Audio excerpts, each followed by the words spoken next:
जिस ईरान में दशकों से महिलाएं अपनी आजादी के लिए लड़ाई लड़ रही हैं, उस कट्टरपंथी इस्लामिक देश ईरान से कोई महिला भारत आए और सनातन धर्म के सबसे बड़े आयोजन महाकुंभ में अमृत स्नान करे, इसके बारे में कोई सोच भी नहीं सकता। वो सदगुरु जो है वो अमेरिका के जो सर्जन जनरल, मतलब जो टॉप में मेडिकल एडवाइस जो देते हैं, वो न्यूरो डॉक्टर, वो उसके साथ बैठ के मेंटल हेल्थ डिस्कस कर रहे हैं। और भारत के अंदर वो हाई कोर्ट वाला कोई तो जज है, वो उनके से उसमें आश्रम में रेड करा रहा है कि यहाँ पे पता नहीं क्या कर रहे हैं। अरे भाई, वो इंसान को समझ में आता है कि इस इंसान की वैल्यू क्या है। अब तुम गधे हो क्या? मतलब कि वो जो ब्रेन सर्जन है, वो यदि उस सदगुरु को साथ में बैठ के उसको रिस्पेक्ट दे रहा है, तो उसको समझ में आता होगा ना कि हाँ, ये इंसान की बातों में कुछ दम है, उसमें दिमाग नहीं है क्या? मतलब, और तुम यहाँ पे बैठ के बोलते हो कि आदि विश्वास है, ये सब है। अरे यार, कुछ तो देखो। मतलब तुम जिन लोगों को फॉलो कर रहे हो, एटलीस्ट उनकी बात ही देख लो।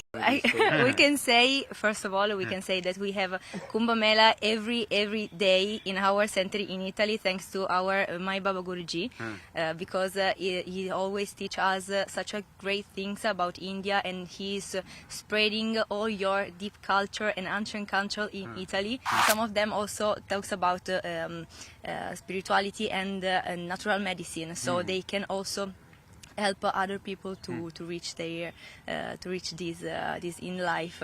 So we are so glad to be here, all of us, because it's such an amazing experience. Mahakumbh मेले में दुनिया की पहली मुसलमान महिला पहुंची है, और भाई जिसको देखकर दुनिया के हर मौलाना के अंग अंग से चीखें निकली हैं। We're from different, we're a group of 9. We're here from different parts of the world. My husband and I live between Dubai and Lisbon.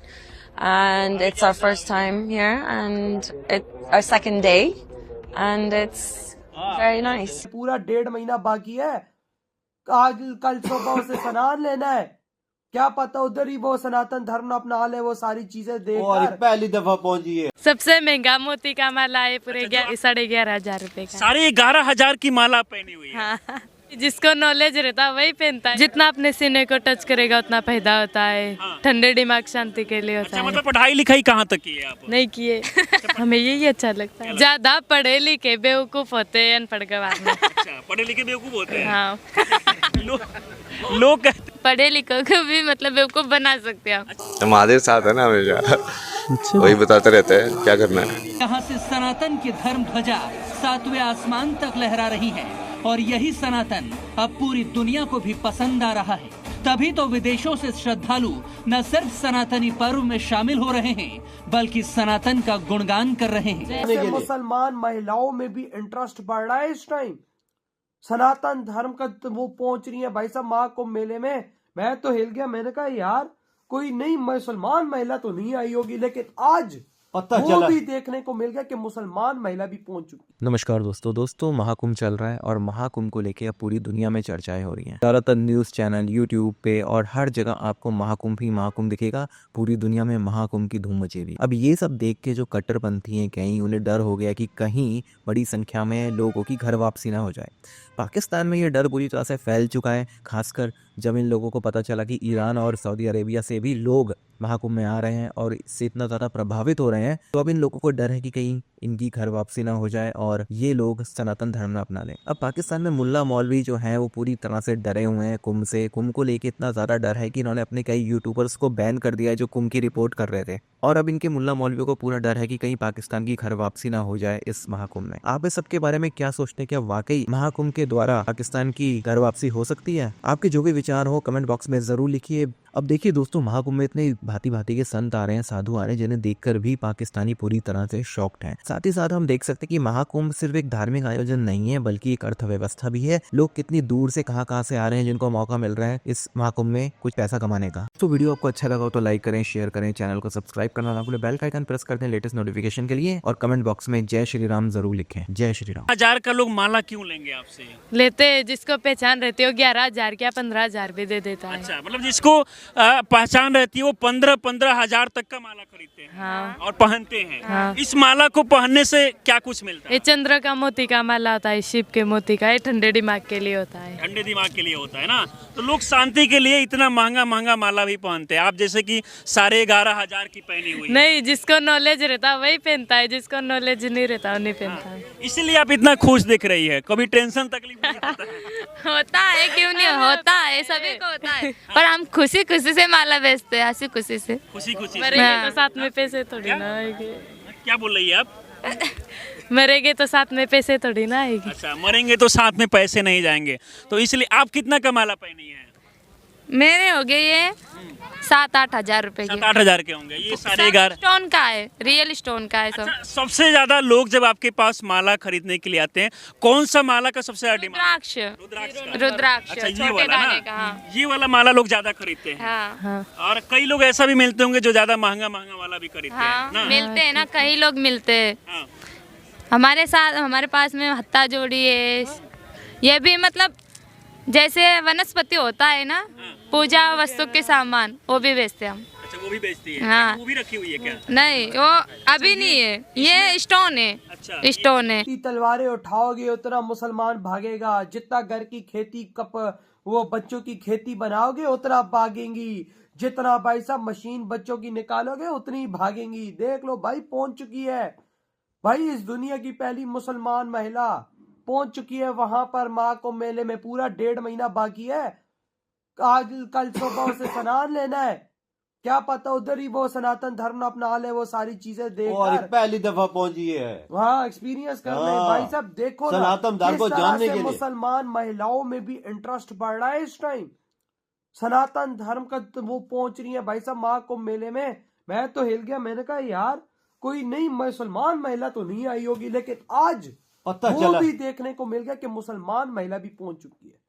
मुसलमान महिला, और वो एक्सपीरियंस करूँ कह रही है भाई हम 2 टेम्पल में भी गए हैं, हम लोगों ने सब कुछ देखा, हमारा एक्सपीरियंस A1 रहा। तो भाई वो सब कुछ देख रही है सनातन धर्म का, तो अपनाएगी नहीं?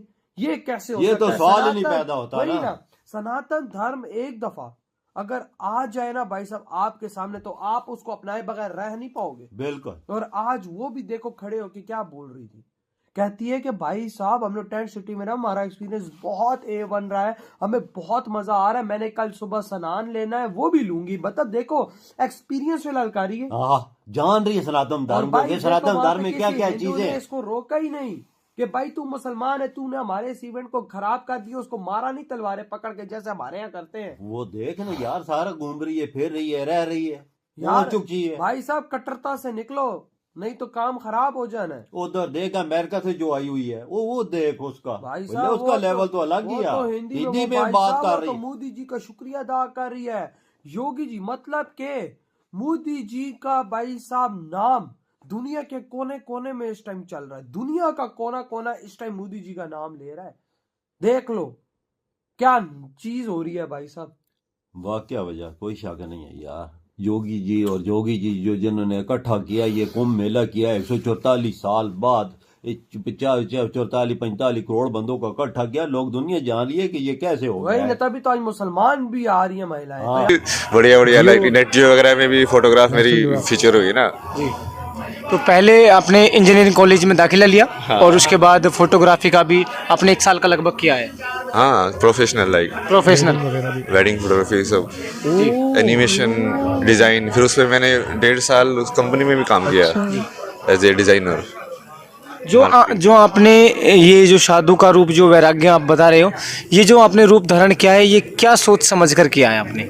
नहीं, ये तो साधु का रूप नहीं है ना, मैं तो उसको वैसे नहीं देखता, मैं इसको देखता हूँ वैज्ञानिक तरीके से जी, साइंटिफिक। हाँ, देखो भाई, तिलक लगा रहा है, मतलब कि अब मेरे को अपनी अजना चक्र के हिसाब से उसको ऊर्जा को मेंटेन करके रखना है। तो मैं उस दिन वैसा तिलक लगाऊंगा। अब मेरे को रात हो गई है, थोड़ा तमस बढ़ रहा है, तो अपना भैरव वाला तिलक लगा के थोड़ा अंधेरा अंधेरा वाला रहेगा, तमस में तमस ऐसा रहो, आप 17 होगे तो अलग से दिखोगे। तो अब ये बाकी कपड़े भी, जैसे धोती है, ये तो सबसे बढ़िया कपड़ा है पहनने का, क्योंकि एक तो एक ही कपड़ा है, इसी कपड़े को तुम फिर नीचे बिछा भी सकते हो, मान लो कहीं, तो तुमको बैग में सिर्फ मतलब 3 धोती रख ली, तो मतलब 3 शॉल भी हो गए, 3 नीचे के भी हो गए, 3 ऊपर के भी हो गए। जो साधु का जीवन है आपका, जो वैराग्य का जीवन है, वैराग्य बोल रहे हैं आपको, तो ये आपका कैसा चल रहा है? बढ़िया। तो अपना तो बढ़िया चल रहा है, महादेव है। वैसे संसार के हिसाब से तो खराब चल रहा है थोड़ा। बहुत परीक्षाएं होती है। आपके हिसाब से जो जीवन है, जो आप पे कृपा बनी हुई है, आप किन किन समस्याओं का सामना किस प्रकार करते हैं और किसका आप पर जो आशीर्वाद बना हुआ है? महादेव साथ है ना हमेशा, वही बताते रहते हैं क्या करना है। ये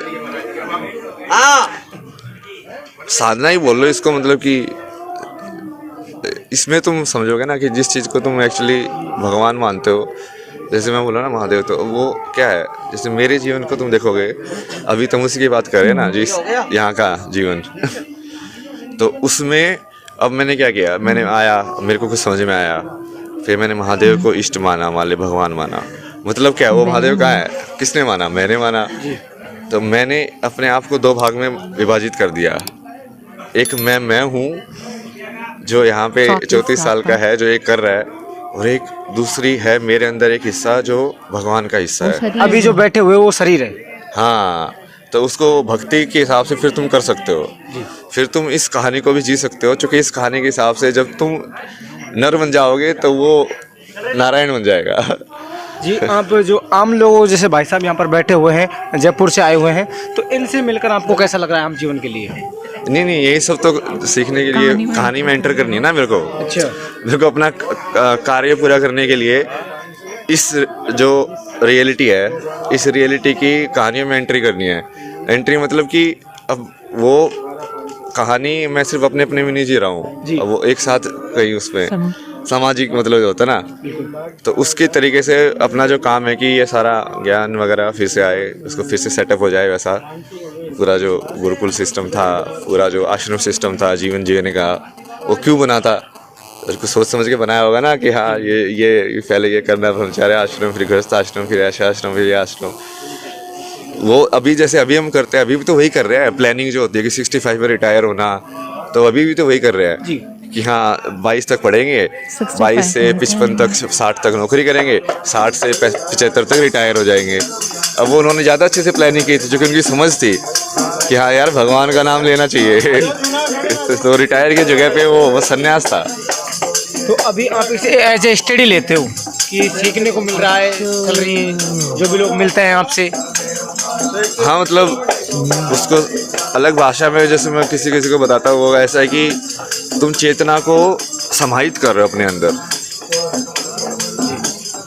मतलब एक प्रोसेस होता है इसमें, योग में ना, समय में किसी भी चीज़ के साथ तुम कर लो तो उसकी चेतना और तुम्हारी चेतना एक हो जाती है।